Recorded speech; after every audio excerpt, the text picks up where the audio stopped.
بسم الله الرحمن الرحيم إن الحمد لله نحمده ونستعينه ونستغفره ونعوذ بالله من شرور أنفسنا ومن سيئات أعمالنا من يهديه الله فلا مضل له ومن يضلل فلا هادي له أشهد أن لا إله إلا الله وحده لا شريك له وأشهد أن محمدا عبده ورسوله فإن أصدق الحديث كتاب الله وخير الهدي هدي محمد صلى الله عليه وسلم وشر الأمور محدثاتها وكل محدثة بدعة وكل بدعة ضلالة وكل ضلالة في النار ثم أما بعد السلام عليكم ورحمة الله وبركاته.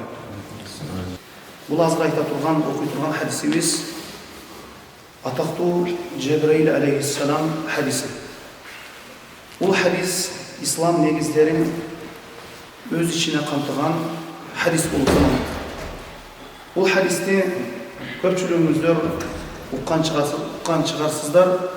Жоқ, бұл хадисте біз маңызыны, мақсатыны түсініп оқып білсек, өзгөчө бір амал менен иншалла көптөгөн жақсылықтарға жеткен болобуз.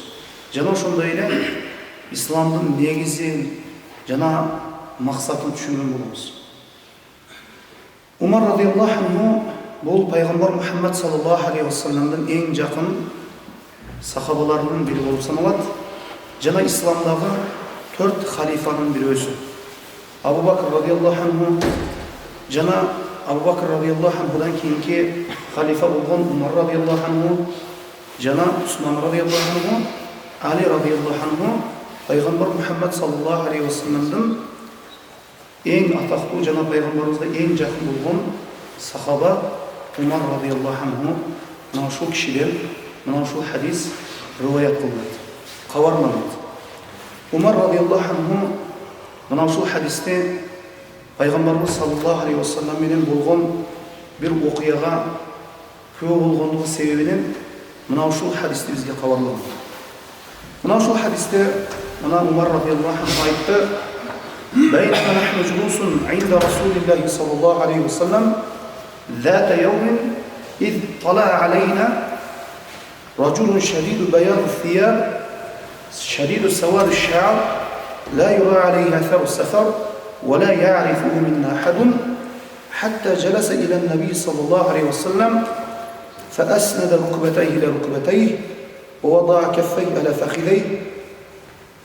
Бұл хадисте ушул жерге чейин окусак, күндөрдүн биринде биз пайгамбарыбыз Мухаммад саллаллаху алейхи вассалам менен чогулуп отурган кезде капысынан аппак кийимчен жана капкара чачтуу жана аны эч кимибиз тааныбаган бир киши келип пайгамбарыбыз саллаллаху алейхи вассаламдын тизесине тизесин тийгизип жана эки колун санын үстүнө коюп пайгамбарыбыз саллаллаху алейхи вассаламдын алдына келип отурду дейт.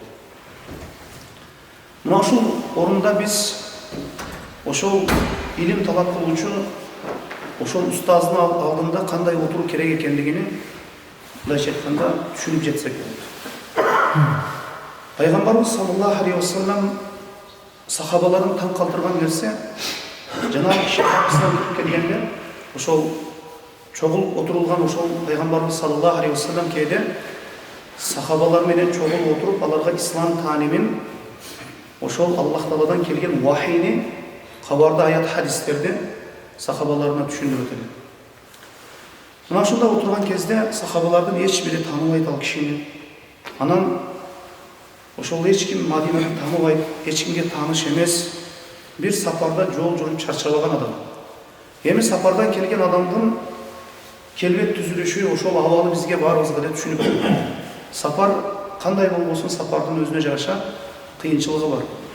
Бирок Аллах Тааланын неаматы, Аллах Тааланын жакшылыгы себеп, мына азыркы кезде адамдар мына самолеттор менен эле ошол Аллахтын бир парзына, ажылыкка, ошол өтө жеңил 5-6 сааттын ичинде эле Аллахтын үйүндө болуп калып атат. Мурда ажылыкка баруу үчүн ошол 5-6 ай алдын ошол чыгып кетүүгө туура келген. Бул дагы ошол Аллах Тааланын пенделерге болгон неаматы, ошол жакшылыгы сапардын да азыр ошол жеңил болуп калды. Аллах Таала өз пенделерине сапарды дагы жеңил кылып койду. Өзү негизи мурда сапарга чыкканда ат төөлөр менен чыккан кезде, ошол ат төбө менен сапардан келген кезде сөзсүз адамда сапардын чарчоо белгилери көрүнөт болчу. Жана ошондой эле жанагы киши аппак чачтуу, кара чачтуу киши. Жана аны эч ким тааныбайт эле. Пайгамбарыбызга келип отурган кезде тизесин тизесине пайгамбарыбызды тийгизди, жана эки колун санына койду. Ошол илим алган кезде, ошол илимге отурган кезде, Куран жаттаган кезде, ошол илим талап кылуу үчүн ошол устазына жакыныраак отурганга, адепти сактап отурганга аракет жасоо керек. Эми кыскасы, мына ушул орундан, мына ушул хадистин мына ушул орундан мына ушундай пайдаларды алабыз. Жанагы киши отуруп пайгамбарыбыз саллаллаху алейхи вассаламга айтты. Кала я Мухаммад, ахбирни анил ислам.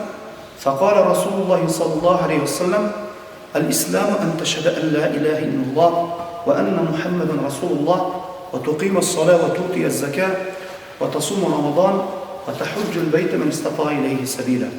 Мына исламдын негиздери мына ушулар. Жанагы киши: о Мухаммад, мага ислам тууралуу кабар бергиңер. Илим талап кылды пайгамбарыбыз саллаллаху алейхи вассалам. Пайгамбарыбыз саллаллаху алейхи вассаламдан ошондо пайгамбарыбыз саллаллаху алейхи вассалам: ислам бул Аллах Тааладан башка сыйынууга татыктуу зат жок. Мухаммад саллаллаху алейхи вассалам Аллахтын элчиси деп күбөлүп берүүм, жана намазды тургузуум, бир күндө 5 убакыт намаз окуум, жана мал мүлкүн зекет, шарият өлчөп берген нисапка жетсе зекет берүүм, жана Рамазан айынын розосун кармоом, жана Аллахтын үйүн ажылык кылуум деп мына ушундай жооп берди. Эми ушул ислам 5 түрккө негизделген. Мына ушул биринчи негизге карай турган болсок, биринчи негиз, биринчи биз жашоодо окуу үйрөнө турган, биз көңүл бура турган нерсе бул илим. Биринчи ла илаха иллаллах Мухаммаду Расулуллах, мына ушул калимаи таухид, Аллахтын бирлиги тууралуу айтылган мына ушул калимаи таухид, күбөлүк сөзү ла илаха иллаллах Мухаммаду Расулуллах. Эми сиз ла илаха дегенде бул жок деген. Илах дегени, ла илаха дегенде Аллах Тааладан башка бардык жалган сыйынуучу заттарды жокко чыгарасыз. Аллах Таала Кур'ан-ы Керимде адамдар Аллах Тааладан башка бир нерселерди өздөрүнө сыйынуучу зат кылып алган адамдардын илахтарын, адамдар сыйынган нерселерди Аллах Таала илах деген. Өзү негизи тарыхта же азыркы кезде да кээ бир адамдар Аллах Тааладан башка бир нерселерди өздөрүнө илах кылып алган, сыйынуучу зат кылып алган. Өзү чыныгы сыйынуучу зат бир гана Аллах. Эмне үчүн анда адамдар Аллах Тааладан башка бир нерселерди сыйынуучу зат кылып алган? Албетте чоң бир тарыхы бар. Өзү негизи чыныгы илах Аллах. Аллах Тааладан башка жалган адамдар сыйынган нерселердин баарысы жалган илахтар. Адамдарга түшүнүкү максатта, адамдарга түшүнүү жеңил болуу максатта Аллах Тааладан башка адамдар сыйынган нерселерди илах деп атаган. Бирок алар чыныгы илах эмес, чыныгы сыйынуучу заттар эмес, бирок алар жалган илахтар. Бул биринчи негиз. Ла илаха дегенде Аллах Тааладан башка бардык адамдар сыйынган жалган сыйынуучу заттарды жокко чыгарасыз. Муну нафи деп коет. Нафи деп жокко чыгаруу деген. Сөзсүз жокко чыгаруу керек. Бир гана Аллах Тааланы гана иллаллах, бир гана Аллах Тааланы гана чыныгы сыйынуучу зат деп ырастайсыз. Муну исбат деп коет. Ушул ла илаха иллаллах сөзүнүн эки түркүбү бар. Нафи жана исбат.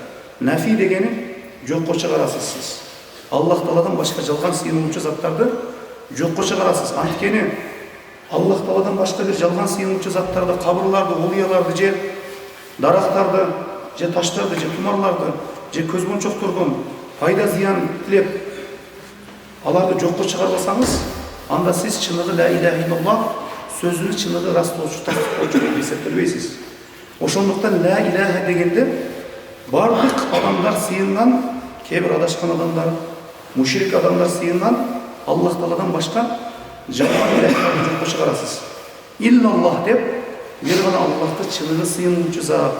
Мен намазымды дағы, оразамды дағы, барлық ибадаттарымды жалғыз Аллахқа арнаймын деп, Аллахты шыныны сыйынушы зат деп растайсыз. Мына ошонда сіз ла иляха иллаллах сөзінің мани мақсатын шыныны растаған боласыз. Егер де инсан мына шу кәлима-и таухидті білбей тұрып, шу ла иляха иллаллах сөзінің шарттарына, манилерін жақсы түшінбей тұрып, ибадатқа келе тұрған болса, бұл ибадаты бекер пайдасыз болып қалады. Анткені инсанның намазыны, оразасыны, жалған, ошол жақсы жасаған іштерін жоққа шығара тұрған нәрсе, бұл ширк болып саналады. Аллах Тағала Құран-ы Кәрімде «Инналлаха ла яғфиру ан юшрака бихи ва яғфиру ма дуна залика лиман яша». Шындығында Аллах Тағала өзіне ширк қылмысын кешірмейді, ширктен башқа күнәлерді кешіреді дейді. Мына ошондуктан ла иляха иллаллахты түшүнбөй, билбей туруп, намаз окуган адам, же садака берген адам, же зекет берген адам, бул даратсыз намаз окуган адам сыяктуу. Мисал үчүн ибадаттарда таухид, Аллахтын бирлиги, ушул ла иляха иллаллах сөзү шарт кылынат, намазда дарат шарт кылынган сыяктуу. Мисал үчүн даратсыз намаз окуу мүмкүн эмес. Ким даратсыз намаз окуса, намазын кайра окуйт. Намаз бул дараттын ачкычы. Дарат бул намаздын ачкычы. Ифтаху ссала деп. Даратсыз намаз эмес. Ошондой эле инсан ла иляха иллаллахты түшүнбөй, билбей туруп, намаз окуса, ораза тутса, ал ширкке туруп коет. Ошол Аллах Тағала түшүргөн Кур'ан-ы Кәримдин максатын түшүнбөй калат. Ошондуктан эң негизги нерсе ла иляха иллаллах Мухаммад Расулуллах сөзүгө көңүл буруубуз керек. Мына ушул сөз исламдын эң негизи болуп саналат. Андан кийин Мухаммад Расулуллах, биз пайгамбар Мухаммад саллаллаху алейхи вассаламды ээрчүүбүз керек. Ар бир кылган ишибиз ушул кишинин сүннөтүнө ылайык болуубуз керек. Ар бир адамдын сөзү, ал алым болсун, имам болсун, кандай адам болбосун, ар бирибиз үчүн тараза ушул пайгамбар Мухаммад саллаллаху алейхи вассаламдын сүннөтү.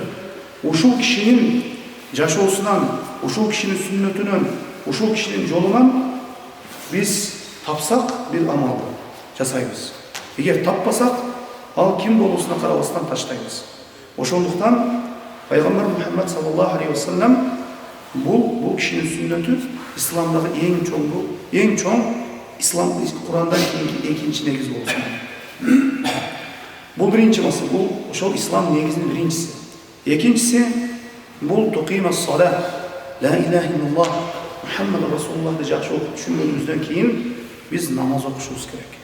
Аллах Таала мына бир күндө 5 вакыт намазды фарз кылды. Бул намаз ар бир эркекке, ар бир аялга, балага жашына жеткен ар бир акылдуу инсанга намаз фарз болуп саналат.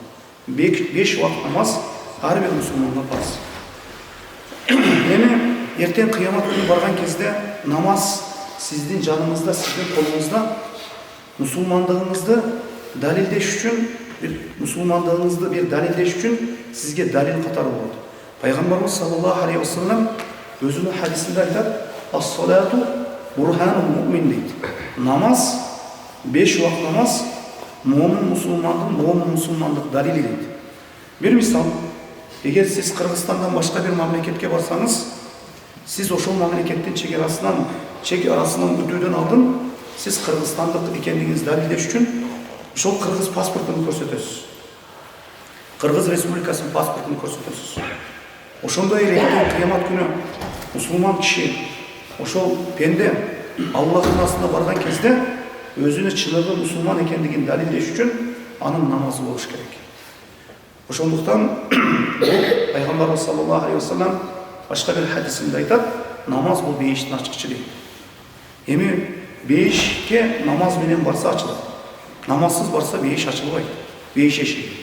Анан бейиштин эшиги бул жактан берип койсо, тияктан ачып кое турган эшик эмес ал. Бул дүйнөнүн эшиктердей эмес. Ал жакта чыныгы инсандын амалы болуш керек. Аллах Таала буйрган фарз ибадаттарга амал кылган, аларды так аткарып барган пенде болуу керек ал үчүн. Андан кийинкиси зекет. Бул исламдагы 3-чү фарз. Биринчи фарз ла иляха иллаллах Muhammed Rasulullah. Andan keyinki namaz, andan keyinki zeket. Demi la ilahe illallah Muhammed Rasulullah, Allah Teala'dan başka sıyınığa tatıklı zat çok degen mınау şu söz her bir Müslüman erkek'e Müslüman ayolga farz. Namazdagi Müslüman erkek Müslüman ayolga farz, al akılını joğutkunga çeyin. İnsanın akılı jayıdabı namaz hiç kaçan uşul pelleden sakıt bolboydu. Kolu butu kıymıldabay kalsa dağı, başı kıymıldabay kalsa dağı, akılı jayındabı ağa namaz farz bolup turuyor. Akıllı ketkenden keyin adamlar namazın farzlığı düşüyor. Emi bul da her bir erkek, her bir ayolga farz, andan keyinki zeket her kimge farz emes. İslam'ın jengil din ekenligini qaran. Allah Teala Kur'an-ı Kerim'de aytat: "El-yevme ekmeltu lekum dinakum ve etmemtu aleykum ni'meti ve raditu lekum İslam'ı dinen." Men sizlerge İslam dinini toluk kılıp berdim deydi. Jana İslam'ın şu sizlerge nimetlerimdi toluk kılıp berdim. Jana İslam'ın din bolusuna razı boldum. Zeket dağı Allah Teala her bir pendege farz kılgan yok.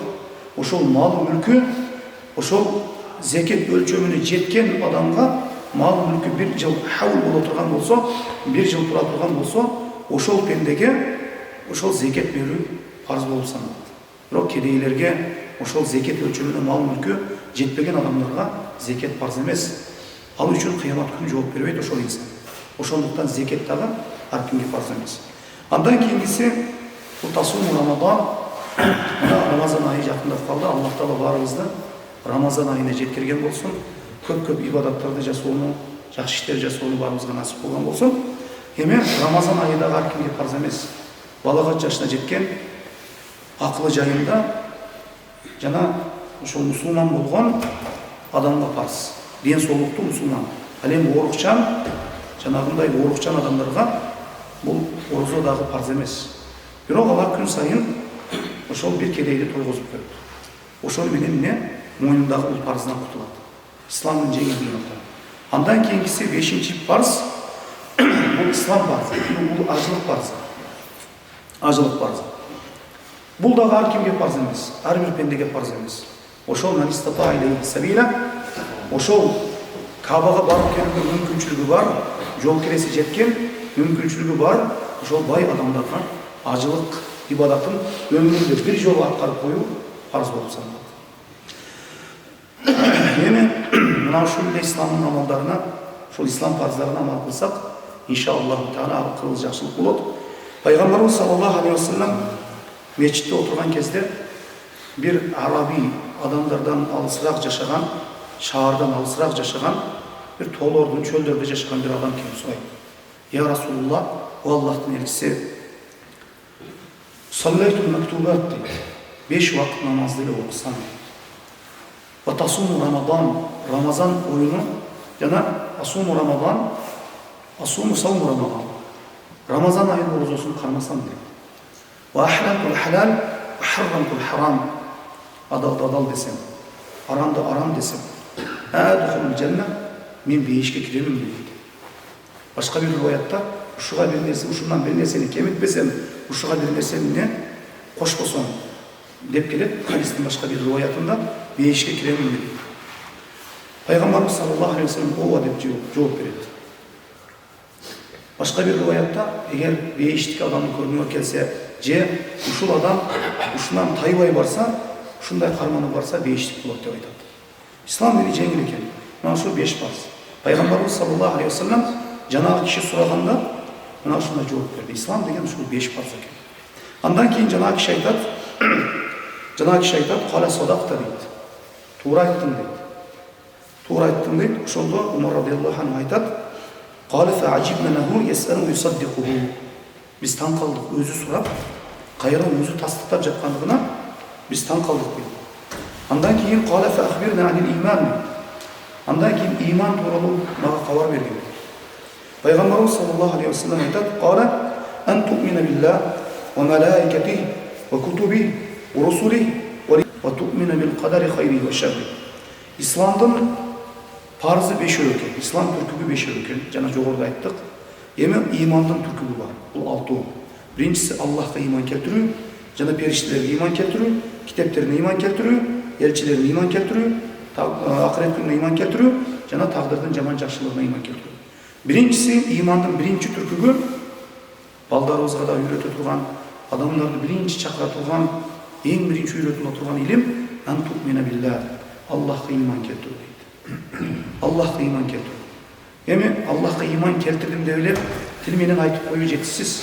Инсан жана жогоруда айтканыбыздай Аллахты чыныгы сыйынуучу зат жана Аллахка эч бир нерсени шерик кошпой ибадат кылса, ошол инсан чыныгы Аллахты ырастаган, тастыктаган болот. Эми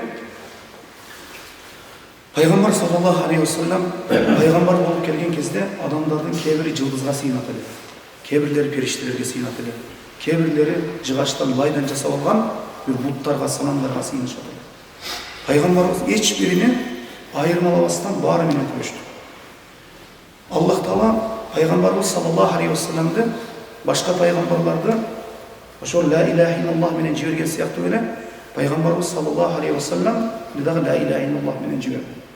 Ошондуктан пайгамбарыбыз Аллах Тааладан башка сыйынган жалган илахтарыңарды таштагыла деген кезде алар биз ата бабабыздын дининен кайтпайбыз, биз деп кээ бир адамдар пайгамбарыбызга мушрик болду, Аллах Таалага мушрик болду, Аллахка ширк кошкон бойдон калышты.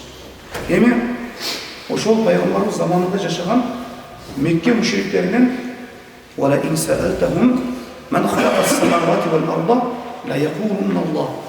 Мухаммад, эгер ошол Меккеде жашаган, сага каршы чыгып жаткан Мекке мушриктеринен сурасаң, асмандар менен жерди ким жараткан деп сурасаң, Аллах деп жооп беришет деген.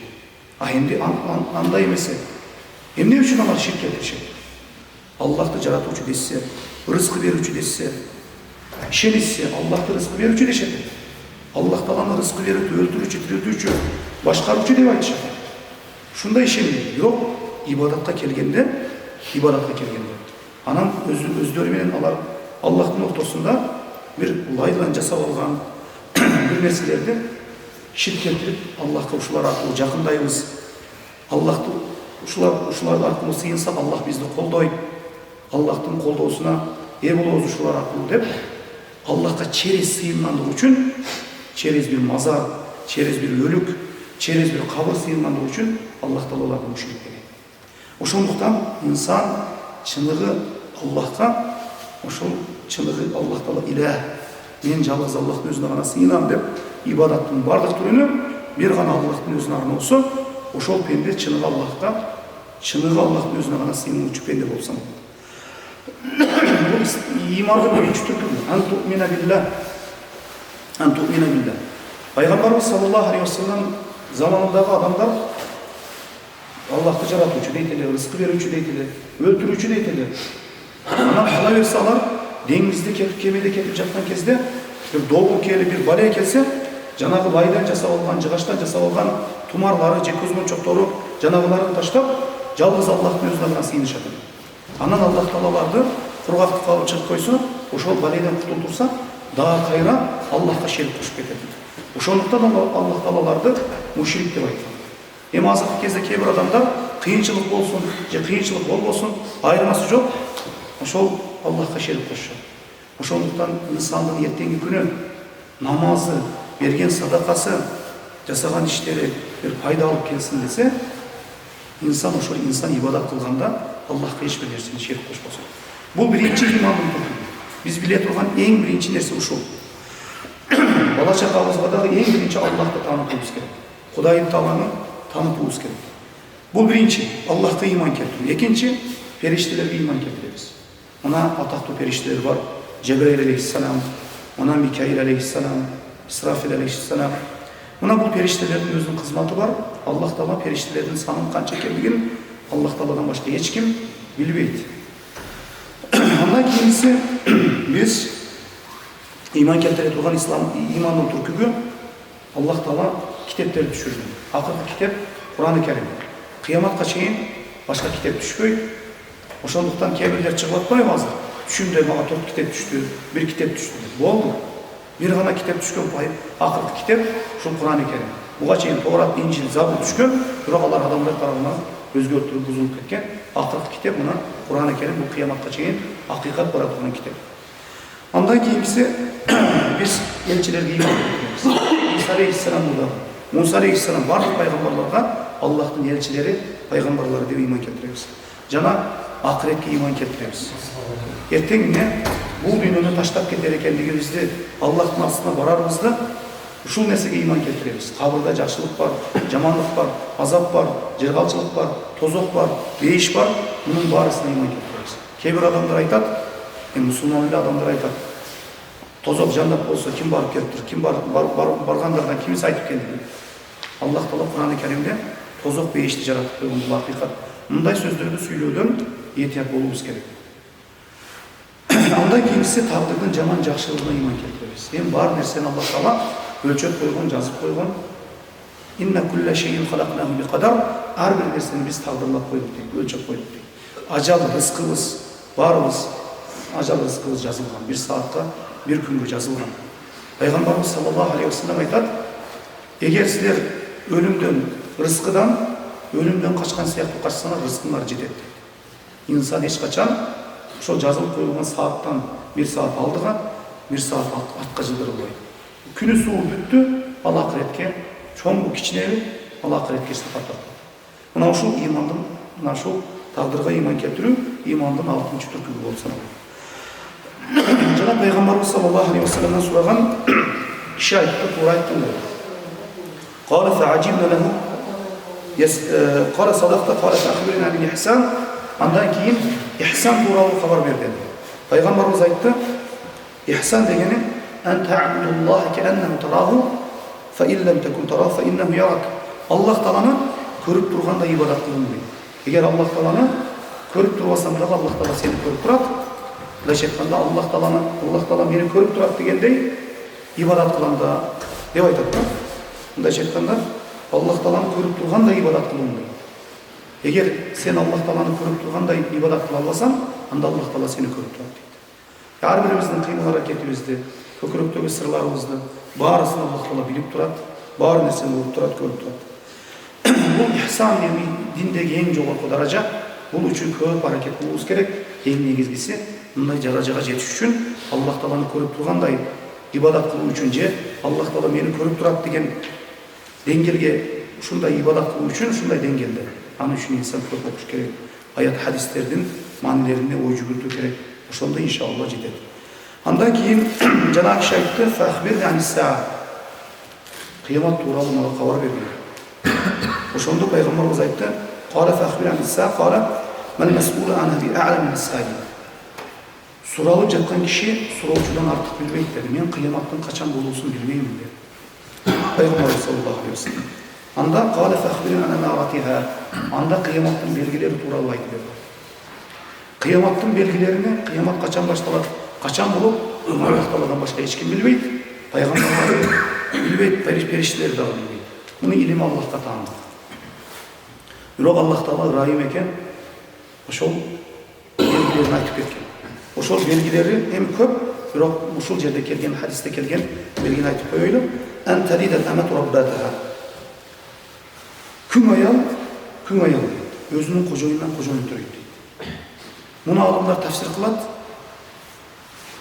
Oşol kıyamatga jakın oşol bunun bir tafsiri antadidel emet rabbataha. Ata-enelerdi balдар укпай коет дейт. Ата-энелерди балдар укпай коет дейт. Же ошол күн аял болбосун, өзүнүн кожоюндан кожоюн төрө болот. Ал кожоюн болот да күн аял өзүнүн кожоюндан кожоюн төрөсө, ошол ал кожоюн болот. Анан дагы bir эме адамдардын арасында ойнош күтүү көбөйүп кетет дейт. Бул дагы bir кыяматтын белгилери. Андан кийинкиси wa antara al-huffata al-urata al-alata ya shay'a tatawwalu fil bunyan. Жыланаяк элдер койчулар дейт. Көчмөн элдер тоолордон түшүп келип шаарларга бийик үйлөрдү курууда бири-бири менен мелдешет. Азыр мамлекеттер мелдешет. Айыл менен айыл мелдешет. Шаар менен шаар мелдешет. Дагы bir tafsir алымдары bu hadiste çok düşündürgen alımlar aytan üylördü, bezör degen, zinattoo degen nesede adamlar birbirine melleşer. İbn-i Dakik rahimahullah aytan kıyamatga jakın oşol жылан аяк эле кедей койчулар байып кетет. Арабтар деле өзү көчмөн эл болгон. Азыр büyük uy kuru boyunca Araplar hiç kimde aldığa saldırmaydı. Bu ne bu kıyametin belgileri. قال ثم انطلق فلبثت مليا ثم قال لي. Cenab-ı kişi ketti. Ana biraz için durup kaldık. Hiç durup kaldık.